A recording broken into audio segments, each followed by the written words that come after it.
Bismillahirrahmanirrahim. Assalamualaikum warahmatullahi wabarakatuh.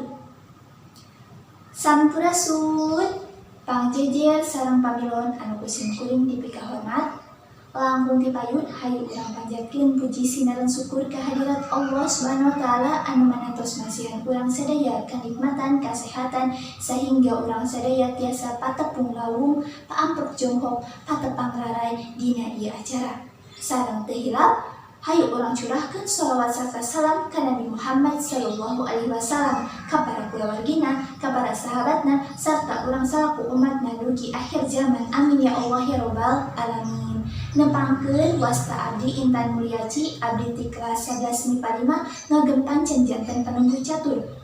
Teu hilap sim kuring ngaturkeun rewa-rewa nuhun ka para pamilon sareng panjejer anu parantos kersa hadir dina ieu acara kanggo ngadiskusikeun ngeunaan rawana sakola tatap muka dina masih ayana COVID-19.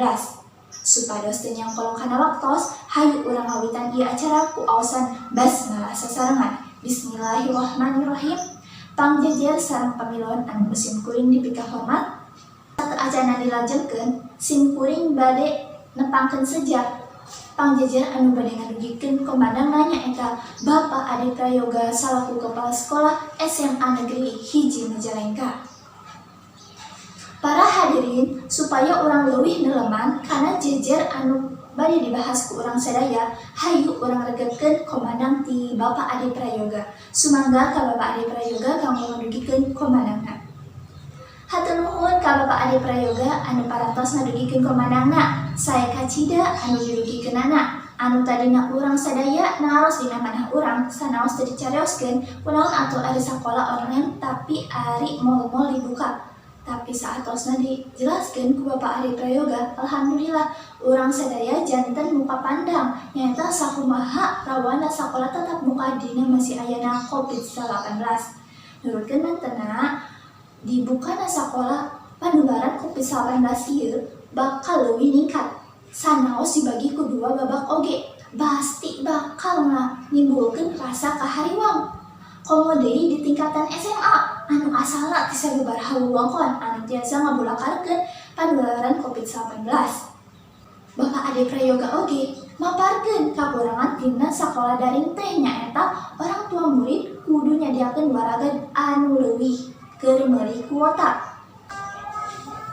Kulantaran waktos anu sakedek deui, sim kuring bade ngawatesan kanggo pamilon anu bade ngadugikeun patarosanana ngan saukur 3 orang. Dina ngadugikeun patarosanana kedah ngacungkeun panangan sareng nyebatkeun nabi teu hilap oge teu kenging gogorowokan. Hatur nuhun ka silpana anu parantos ngadugikeun patarosanana, kirang langkung ngeunaan kumaha kabijakan sakola dina ngatasi kakurangan sakola daring ieu. Sumangga ka Bapak Ade Prayoga kanggo ngadugikeun patarosan ti silpana. Hatur nuhun ka Bapak Ade Prayoga anu parantos ngawaler patarosan ti silpana. Nyaeta ku carana aya bantosan dana kuota ti pamarentah, tandes Bapak Ade Prayoga. Teu karaos ieu acara parantos rengse, alhamdulillah lumangsur lancar ti awit awal dugi ka akhir ayeuna.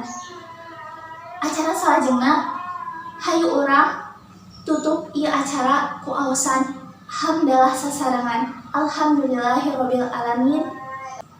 Sim kuring ngahaturkeun rewa-rewa nuhun kana perhatosanana, mugia acara sawara tadi tiasa nyanak manfaat kangge urang sadaya, amin.